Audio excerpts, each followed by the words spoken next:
Hello everyone. We will start our discussion in a minute. I'm just waiting for everything to be online. And I'm hoping that you can hear my sound very well. And today we'll be talking about theological thought in Islam, so emergence of the Aqida schools and Fethullah Gülen's position in that. So if you can at this moment, wherever you're watching this, if you can share this through your media networks, it will be a good favor to me. Thank you very much. Then it will reach more people. My name is Dr. Ismail Sezgin for the Facebook Live viewers who is first time seeing this. I have submitted a PhD thesis on Fethullah Gülen, and I will regularly do these sort of programs until, like to explore some of the issues around the Fethullah Gülen and Hizmet movement.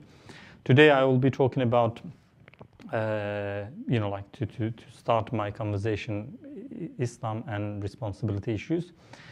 As you know, in Islam, responsibility is at the heart of religious discussion. For instance, all Muslims have a very special role on earth as being vicegerent on earth on behalf of God, so they are defined responsibly. And another reason why responsibility is important is because this life meant to be a moral test, and at the end of this life, we are going to all be accounted of what we have done in this life. So just like another scholar, in order to understand where Fethullah Gülen positioned himself, we need to look at, what is his theological and fiqh background, where he positioned himself. Is he a Maturidi? Is he a Hanefi? Is he a Hanbali? Or what is his position? That gives a lot of information already to capture most of his ideas and his philosophy. So, but because this is in English, and I'm assuming that many of the people may not know the difference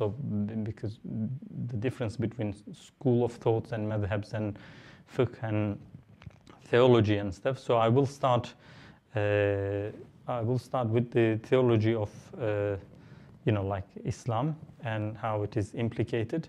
But before I do that, I will just show you a quote to position ourselves in the main conversation. So, as you know, most of the hadith books starts with a famous hadith called also Jibril hadith. I have just quoted some of it in here, so you can see what it is. According to the hadith, that one day Jibril, in form of a human, he arrived to Mecca. Unusual event for the most of the Muslims, so it is a very famous event. It is narrated in all hadith books, and in this case Muslim, this is book number 1, hadith number 1.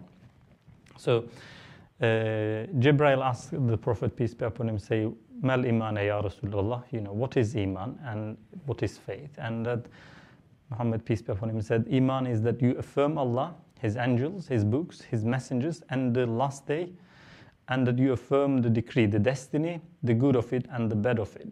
And then the second question comes, Mal Islam, what is Islam, Ya Rasulullah? And he says, Islam is that you witness that there is no God but Allah, and that Muhammad is the messenger of Allah, and that you establish the prescribed prayers, namaz, and that you gave the zakat, and then you fast Ramadan, and you perform the Hajj of the house, the pilgrimage, if you're able to take the way.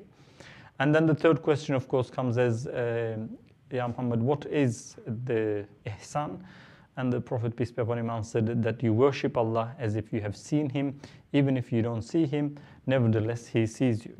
So, why is this hadith important? Because in the first part of the hadith, the description of Iman has been told to us. What is Iman? Iman is about 6 pillars of Islam. If you go to any basic Islamic course, this is going to be passed on to you as the pillars of faith. And then Islam has been described, so they become the pillars of Islam. And also less quoted part of the hadith that ihsan is being described. So, but the details of these, for instance, pillars of faith is not understood very well from the beginning, because these are simple principles in a way, simple part of the axioms of the creed. But how you understand destiny, for instance, become a big debate in the following centuries. And that's basically very important to understand the current conversations when we are having about Islam. So to understand moral responsibility, one has to know about how one defines the faith-related, the belief-related issues, and the practice-related issues, because the practice-related issues are slightly less different than others, but faith-related issues can be quite different. What people believe in detail of their religion can be different. So Islamic history shows that the practical interpretation of these terms has caused the emergence of various school of thoughts and school of laws. So we will go into them and try to understand why these differences have emerged in the beginning, and then try to locate the most important two, Maturidis and Ash'aris, as Sunni school of thought, school of theology for most of the Sunnis, including Fethullah Gülen.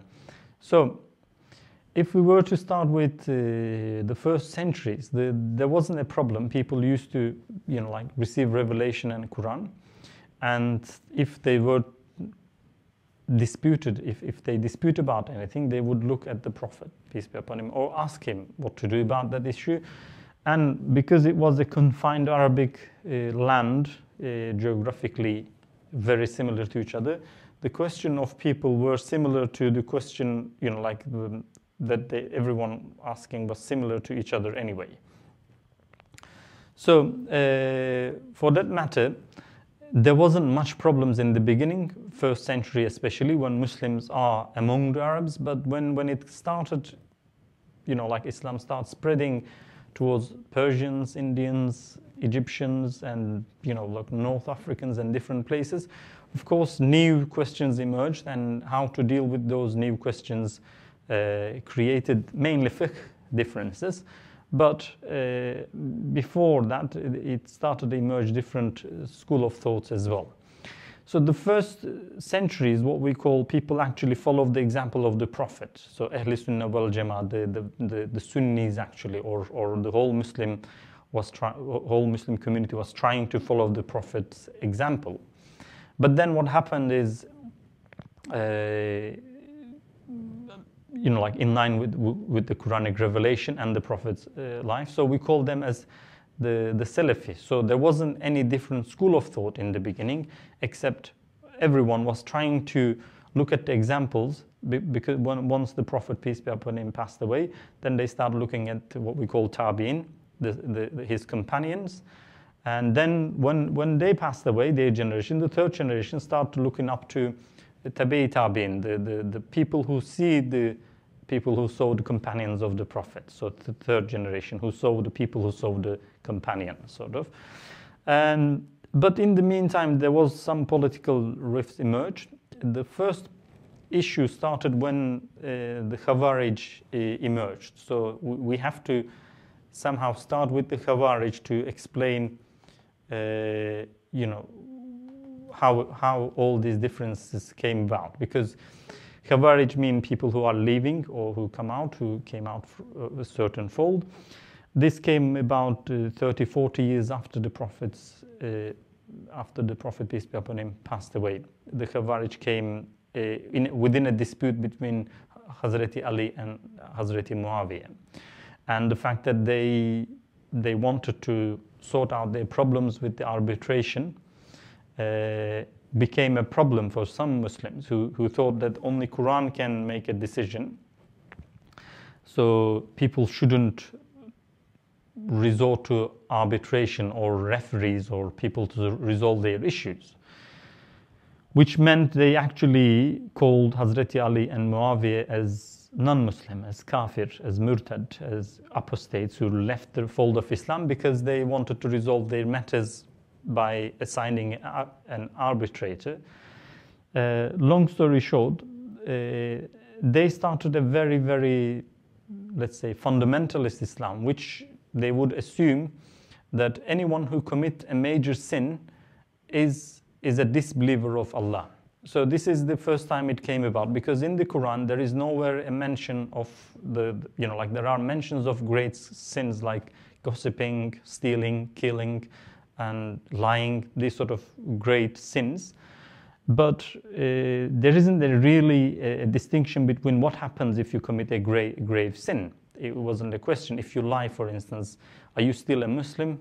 Like you are deliberately confronted or violated one of the God's, commandments, and you can't be a real Muslim if you violate, obviously, these sort of issues. So then you become, according to this Khawarij, you become kafir. That explains why current ISIL and others can easily kick people out of religion and then kill them because they think it's okay to kill them. But strangely, they wouldn't lie or they wouldn't deceive. They wouldn't do most of the simple instructions in the Quran. But they will kill people just because they didn't know the right answer to a question, or they lied in a matter, or some sort of a small issue. So this started among the Salafis.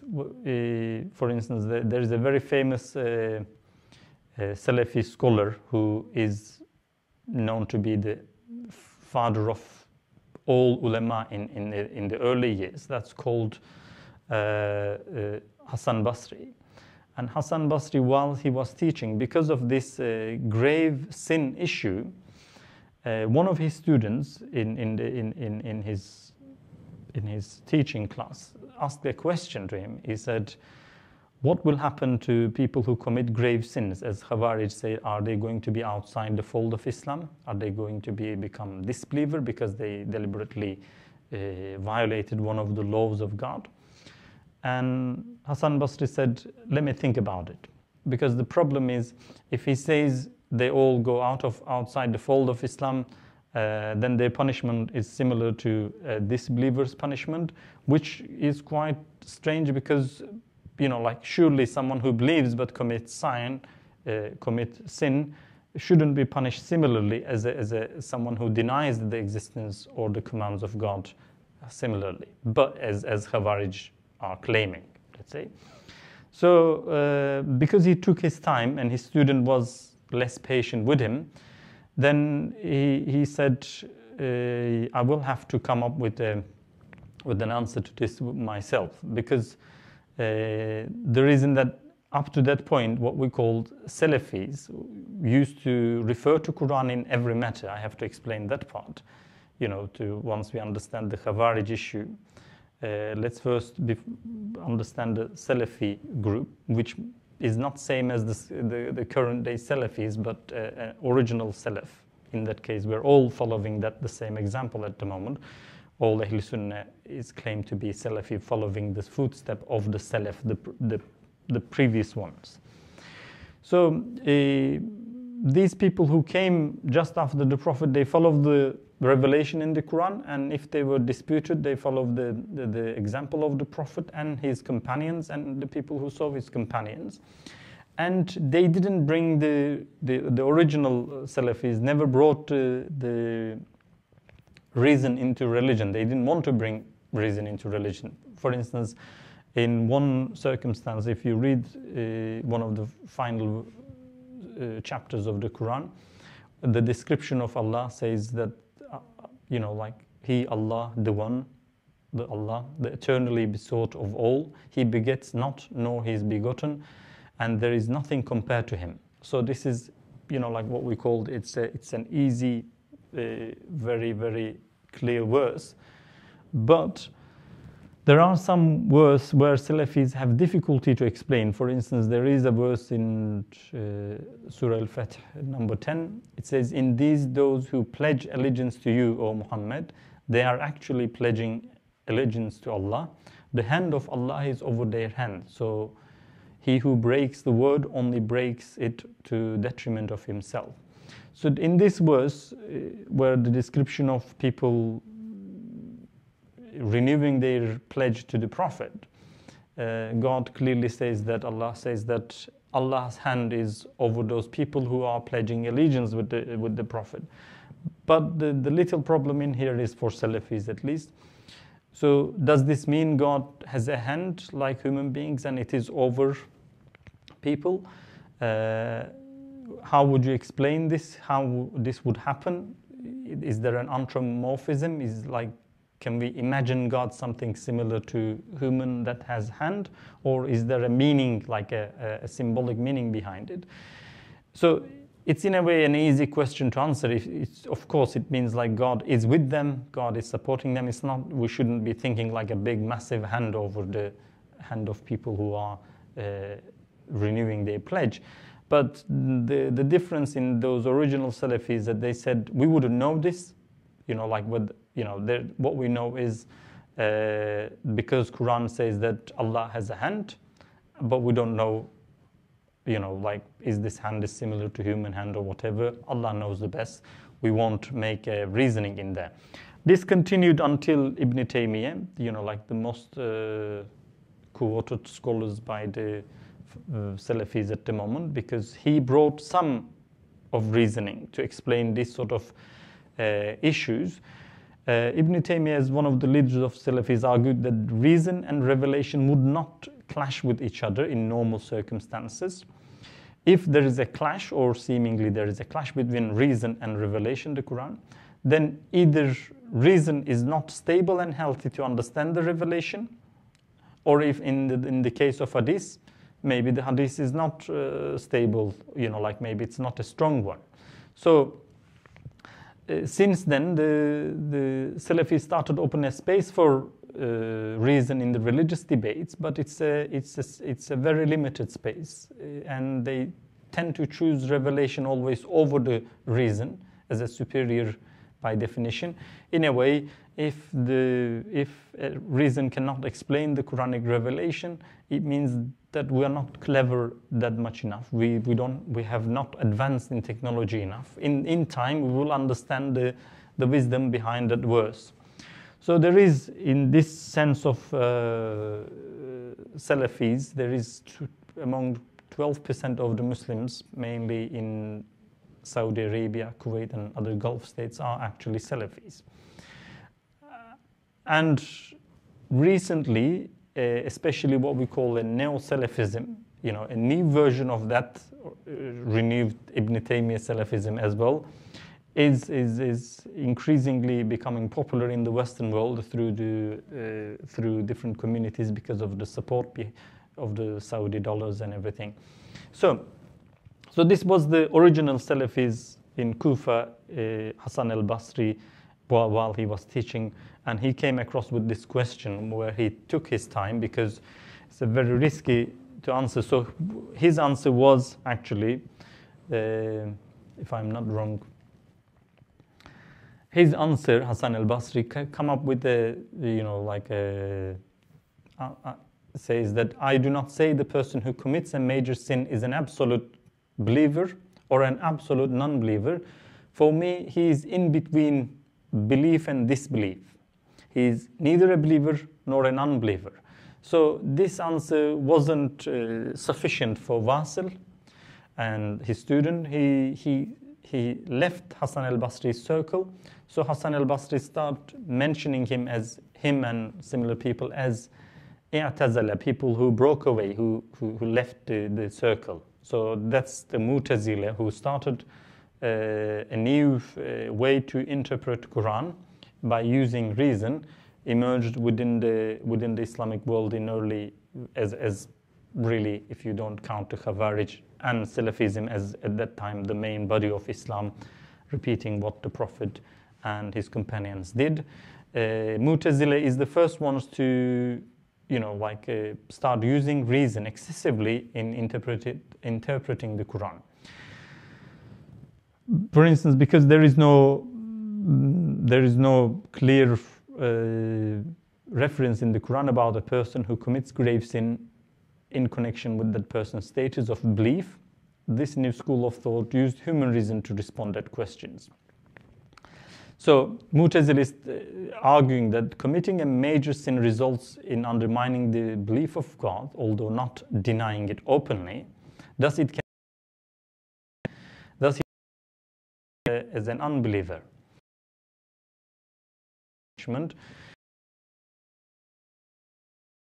The fact that they come with not necessarily with the revelation or interpretation of revelation with the Sunnah only, they also use their reasoning excessively. They come up with by using this reason.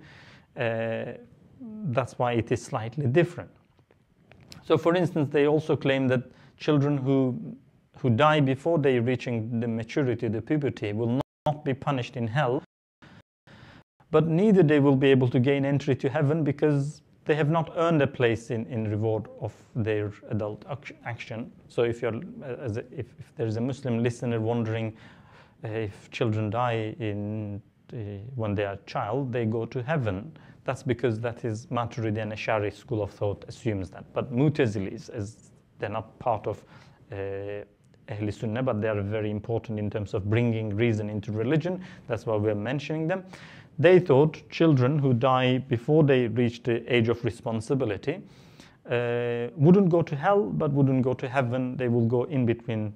You know, there is a word in English for them as well, but I can't seem to remember that now.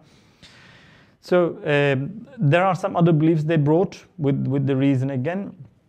Belief the unity of God, of course, that was there, and rejecting any idea of any kind of anthropomorphism about God. He doesn't have hand. He's not like human beings. They also believe the free will of humans and as an essential instrument to be used in determining their responsibility. So they further believe that, you know, God promised people reward for good actions and punish for their sins. So because he made this wa'ad, he made this promise, and because he is fulfilling his promises, he obliged himself to fulfill, to reward the good deeds and punish the bad deeds. So there are some, if we were to go through the Quran, according to Mu'tazilis again, the Quran was created rather than eternal. It's an important debate in Islam. It requires much more details than I have. Human free will is a rational depiction of good and evil. There is harmony between human reason and revelation. So then we go into, we're going to summarize to Mu'tazilis as excessive using of reasoning and aql in understanding Islam. They are not necessarily accepted as under the banner of Sunni Muslim because of the excessive use of reason, and sometimes prefer reason over the narrated knowledge such as hadith. Sometimes they may deduce hadith to be wrong because it doesn't sound reasonable. They argue that human beings are fully in control of their choices and actions, hence they are morally responsible for their actions. Generally, Ahl Sunnah discussion, the other mainstream school of thoughts use Mu'tazila as one extreme end of destiny debates, and Jabriya as another, the extreme determinists in other extreme of the debate, and position themselves in the middle way. So, for instance, they think human beings are absolutely responsible for their actions, while the determinists believe that everything is written by God in our destiny, so we don't have any responsibility whatsoever. We're just merely leaves in front of a blowing wind, where we are going to go wherever we are destined to go. We don't have any choice, hence we don't have any responsibility. So it is important to know in that sense Mu'tazila. But the reason I'm mentioning them now, but Jabriya later, is because Jabriya is less significant and Mu'tazila is an early version.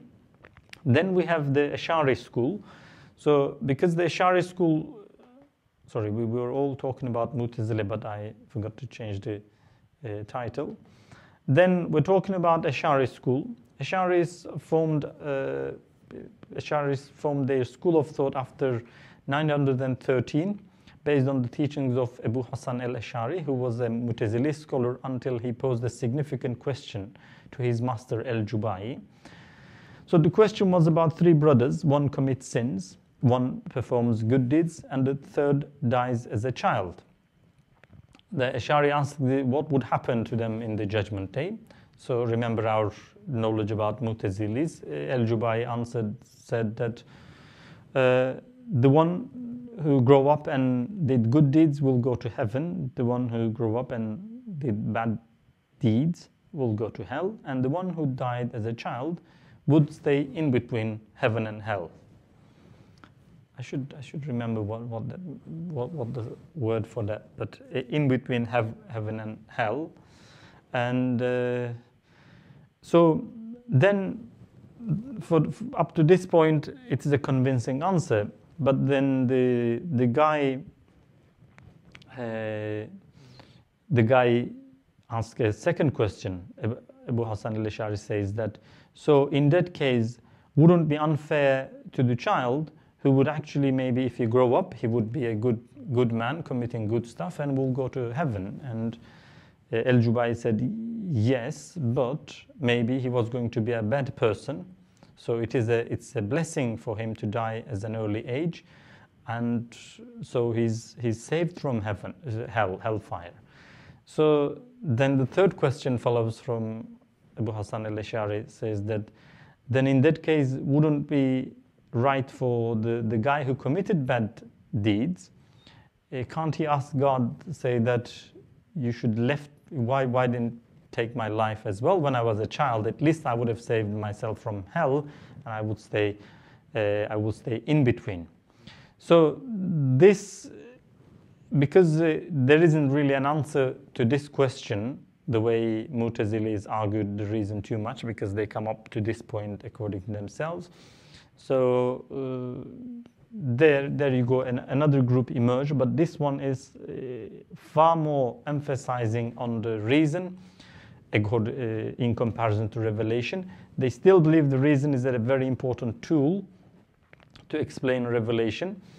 So this Ash'arism emerged as an effective school of thought which used reason as a supplementary source alongside the Quran and Hadith.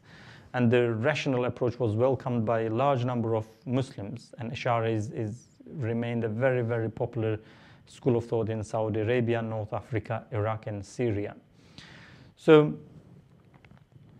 according to Ash'aris, the first duty of a man is to know God. Although it is possible to know God through reason to some extent, we are obliged to know God through mainly revelation, Quran and Hadith.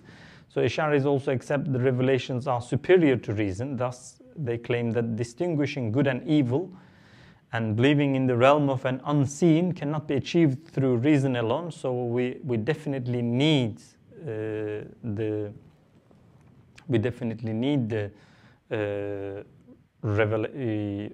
revelation to explain everything, but we also need reason to understand the revelation. So in a way, from original Salafis, which is Ahl Sunnah, which are not at all resorting to using reason, now we have a new school of thought, still prioritize the Quran and Hadith as the primary sources, but they don't see any reason why we shouldn't be able to use reasoning to understand these issues or make sense of them. So this is why they are one of the most popular school of thought. So if you are among the majority Sunni Muslims, you're either an Ash'ari follower or a Maturidi follower. The next one we'll talk about it. They're very similar in many issues, but they are slightly different in terms of the way they understand responsibility and the destiny issues and free will. According to them, human beings do have a free choice, but they do not have a power to originate, create, or finalize their action. Only God can create, originate, according to human free will. Meaning, like, we have a free will. Human beings have a free will to choose what action they want to do. They want to raise their arm. They want that, so they originate that action. But the creation of raising arm all the mechanics of it are created by God, or the way we assume the automatic, muscle actions are actually done by God.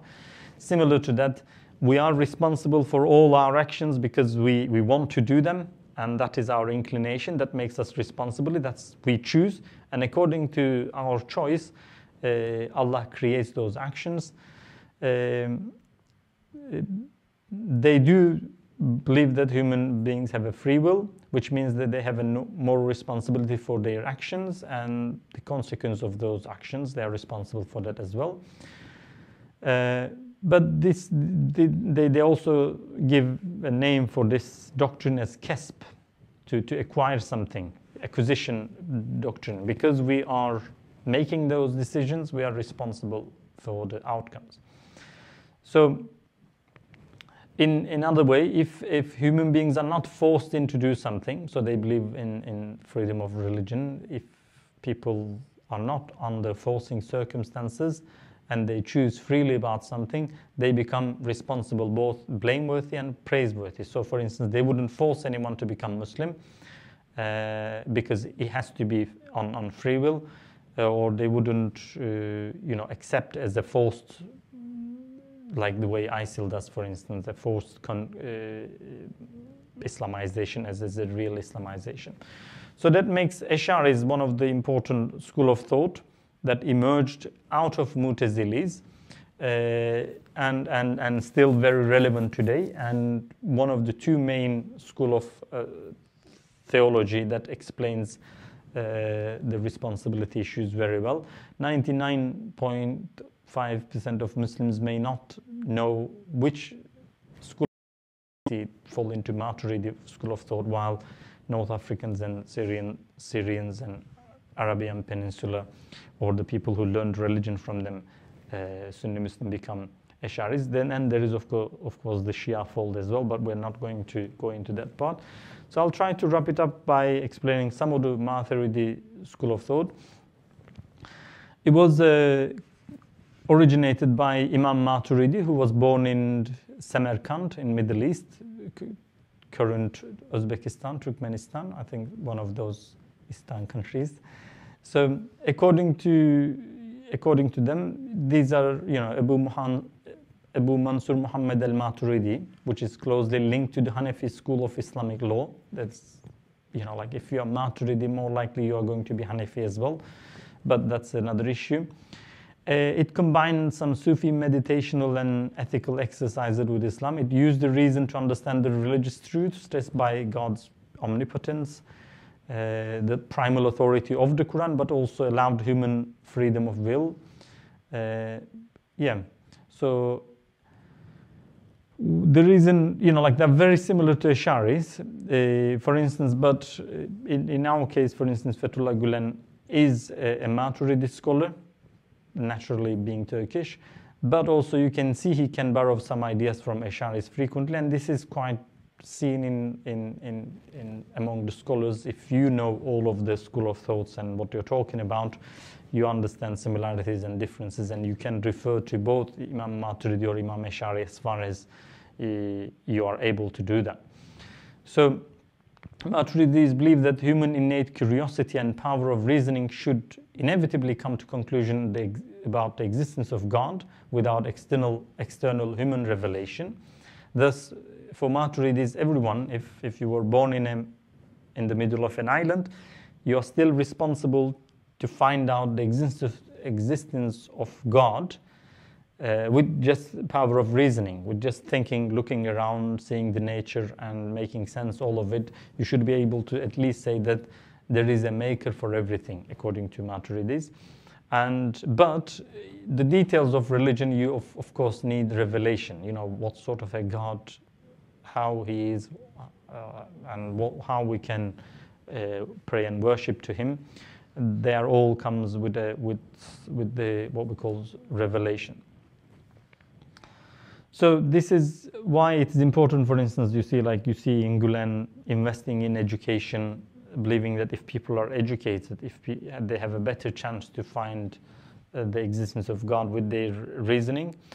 Although in Western world it may be other way around, but it's actually a positive outlook. If people are educated, if they can think critically, they can actually find that there is a creator that created us. So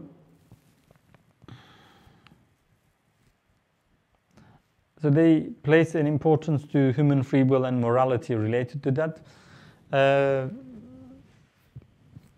Similar to Ash'aris, they also believe that human beings are completely free to choose. If in certain circumstances they may not be, but if they're they are free to choose freely their course of action, and according to their free choices, Allah creates the action for them.